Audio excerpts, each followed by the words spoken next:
Hey guys, my name is Marina and this is your monthly forecast for Aquarius for the period between the 20th of March until the 19th of April. So basically we have the transit sun in Aries during this whole period.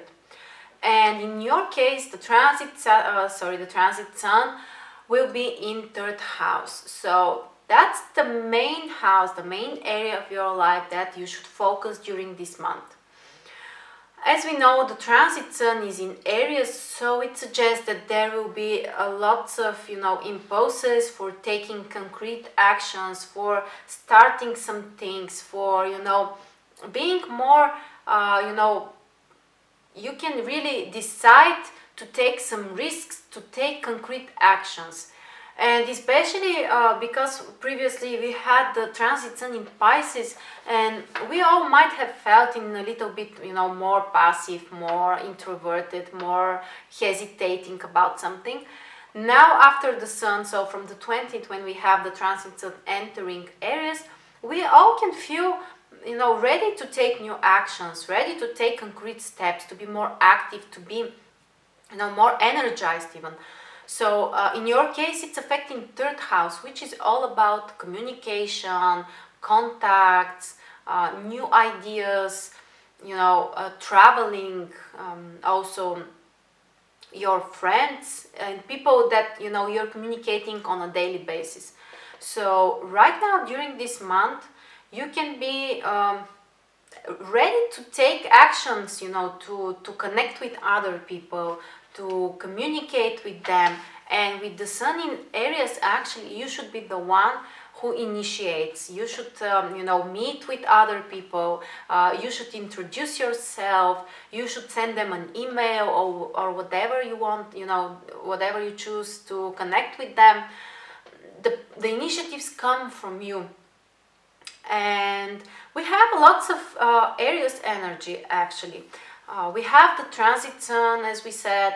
Also we have a new moon soon after that. We have the transit Mercury and retrograde Venus and Uranus. So all of these planets are in Aries in the beginning of this period. So that's a real boost of the energy. That's like a really strong desire to start something. The risk here is that you can be too impulsive. Whenever we have so much fire energy, so much cardinal energy, there is a risk that you may take some too impulsive actions. We may want something so desperately and we may want it right now. And this may lead to some, some unpredicted results because you may not think about it so rationally. The good news is that after 31st, the transit Mercury will go to Taurus, so it can, slow down a little bit the processes. There can be a little bit more balance. But until then, so for 10 days between the 20th and the 31st, there is too much fire energy around us. And you should be careful in your contacts, in your communication with others, because you can be, sometimes you can be even more rude with other people because you may want something and you may insist too much on something. So be prepared, try to avoid the unnecessary conflicts because after that you may think about it. Aries is, so impulsive energy that very often after it passes, we reconsider our attitude. You may realize that it was just unnecessary. But starting all kind of new things, especially after the 27th, when we have a new moon in Aries in your third house, that's a great time to start something, like plan a trip to somewhere or start a new education. Or for people who are working in the social business, everything which includes social media, actually this can be a very beneficial time. And we have the transit Venus retrograde as well in the same sign, in the same house. So perhaps it can be something related with your past. For example, this can be some kind of projects that you have started in the past, or you can restructure this area of your life. For example, change your contacts, change the people that you're communicating with. You can decide that there are people that you just don't want to communicate anymore with. Sometimes you can be disappointed, you can be a little bit over emotional because of the retrograde Venus. And that's why you should be careful, but generally this is a time to take actions. Again, as I said, try to think about the past, your past activities, your plans that you had previously, and just change what needs to be fixed in this area of your life. After that, on the 31st, as I said, we have Mercury entering Taurus, so there can be a little bit of slowing down. We still have many planets in Aries, but our way of thinking might be not so impulsive. You can be more rational. You can think about, well, you want to do something because of the strong Aries energy, but Mercury in Taurus can make you feel, well, is it worth it? Is there going to be a financial or material result? And this can, change a little bit your perspective about things. And Mercury in Taurus will transit your 4th house, which suggests that it's a time to communicate more with your family members, to, get in touch with them, to travel to your home places as well, and just to think about more while you're at home, to spend some time thinking about your current situation regarding family, regarding properties and these issues. After that, on the 3rd of April, we have the transit Venus, which is retrograde and going back to Pisces. So for you, Venus will move to your 2nd house, which suggests that you should be more careful with your finances. Venus is traditionally related with money and our personal resources, and 2nd house as well. So the transit retrograde Venus in 2nd house suggests that some issues, some financial issues from the past might come up, or you can solve these problems. You may find solution for some previous financial problems that you had in the past. But at the same time, be careful with your financial, actions, what you're spending your money on. Try to avoid, some really important steps, because Venus retrograde suggests that things may not be fluent in this area for the, totally new things that you might start right now. So generally, this will be a time to reconsider your, previous actions, to change something in this area, but not to take new steps, new concrete actions, new financial goals during this time. After that, on the 5th of April, we have the transit Saturn going retrograde in Sagittarius, which is in your 11th house. Saturn is the planet of restrictions, or lots of obligations that require definitely our attention in some way. And 11th house is your social activities, your social goals, things that you if you have some kind of social ideals or causes that you want to do something for the society.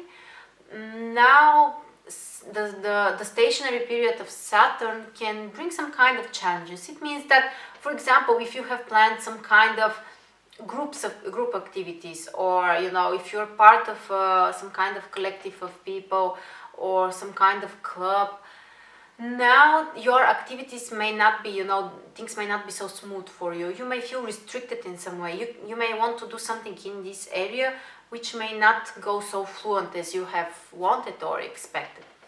So it's not necessarily something really serious or bad. Just be more careful.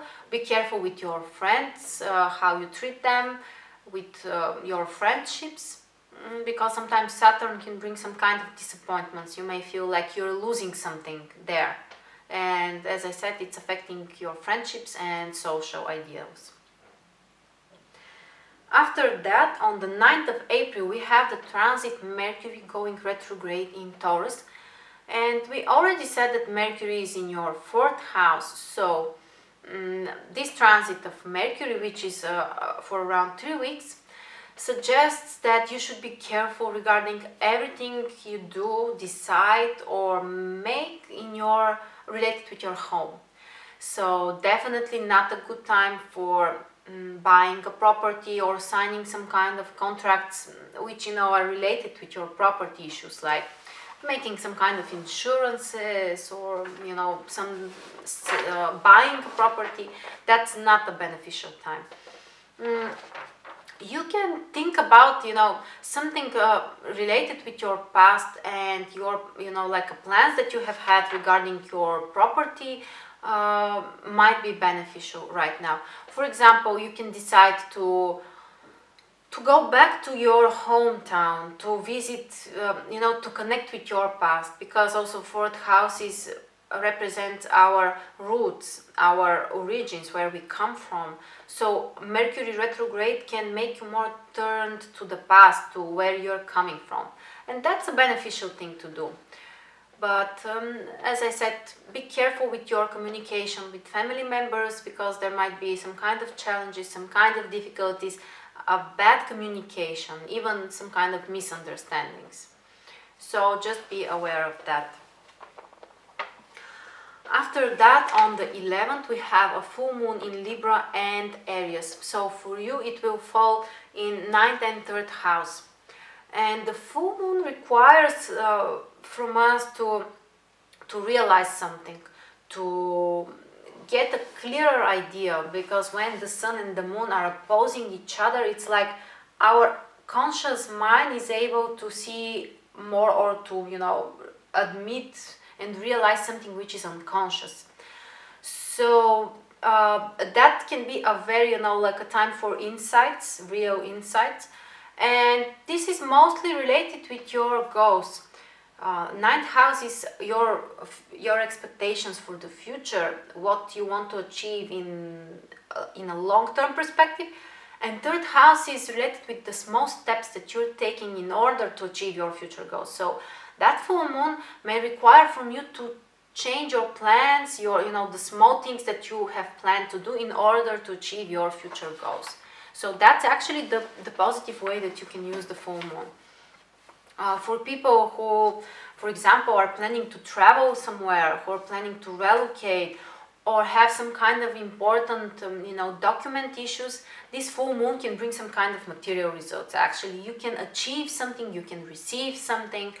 The situation might become clear in one way or another for you. And finally, on the 14th, we have the transit Venus going direct again in Pisces, which is in your second house. So if during the past few days there were some kind of financial issues, financial challenges and problems, things should be solved after that. So we don't expect that after Venus goes direct you will have challenges in your financial area. And actually there can be an improvement, because things will go back, or should go back, to normal.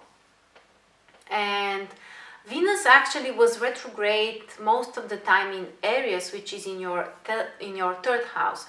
So if there were some problems in your communication, in your contacts, in some kind of document issues that you had, things can be solved. After Venus goes direct, things should go back to normal. If you have been too emotional regarding some kind of topic related with this area, now you should feel calmer. You should feel that, well, things are just the way they are. You will either feel more emotionally balanced, or just the situations might be solved, and that can lead to a more calmer emotional state for you. So generally a very interesting month, related with lots of opportunities for contacts, for new ideas, for new plans that you can make, of course for traveling, and actually that should be a very positive month for you. So thank you very much for watching, and see you around.